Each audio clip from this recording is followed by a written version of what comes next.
Thank you, Liesl and Andrea. Now, with summer, summer is just around the corner. Temperatures are getting hot and it's time to spend more time in your garden.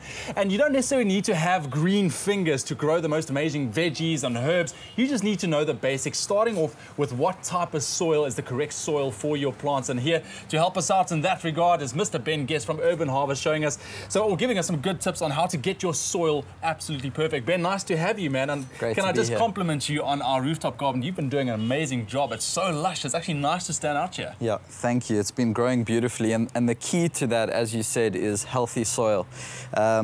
What really makes, if we're doing things organically, what we have to have is living soil. We need living soil. So what I mean by that is we need living organisms in the soil.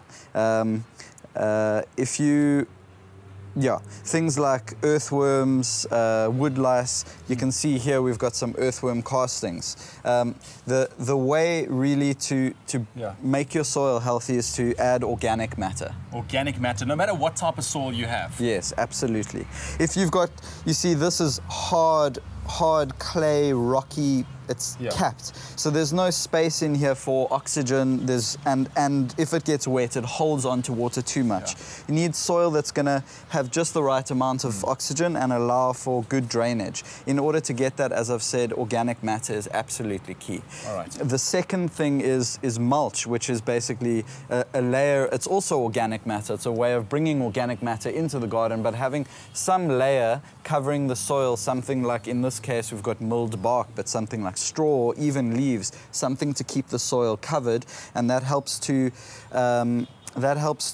create a good environment for the microorganisms like the earthworms, and they then digest the organic matter into compost, which feeds the plants. All right, so let's talk about those nutrients that your plants need to be and grow healthy as well. What do they need? Okay, so there's a lot of nutrients. There's macronutrients and micronutrients, but the basic is nitrogen, phosphorus, and potassium. So nitrogen helps for healthy leaf and stem development. All right.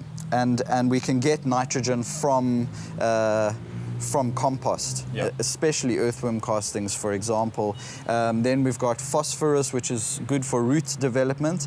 One of the best ways to get that in organically is bone meal. Another one is seaweed, which is actually readily available. Seaweed, that's interesting. On another show, we'll talk about how to make liquid fertilizer using seaweed, so you can introduce those nutrients liquidly to the plants. So let's talk about actually just getting those nutrients into the different, because you've got different types of soil here. Now, you can work with your soil, you just need to get those nutrients in there. Absolutely. So how would you get that in there organically? Good question. And I mean, specifically preparing the boxes in the beginning, that's the most important. If you're planting in containers especially, but also in the soil, you want to add compost is key. Normally sort of 30 to 50 dm, in other words, like a bag of compost per square meter.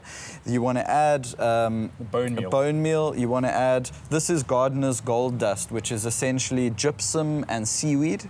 So again, you're getting that phosphorus and you're also getting potassium. A lot of that comes through earthworm castings is the best quality compost. And this has been made from kitchen scraps and newspaper. So bringing this into the soil, ideal. And then, as I said, a mulch layer on the top. So you really need to mix it all together.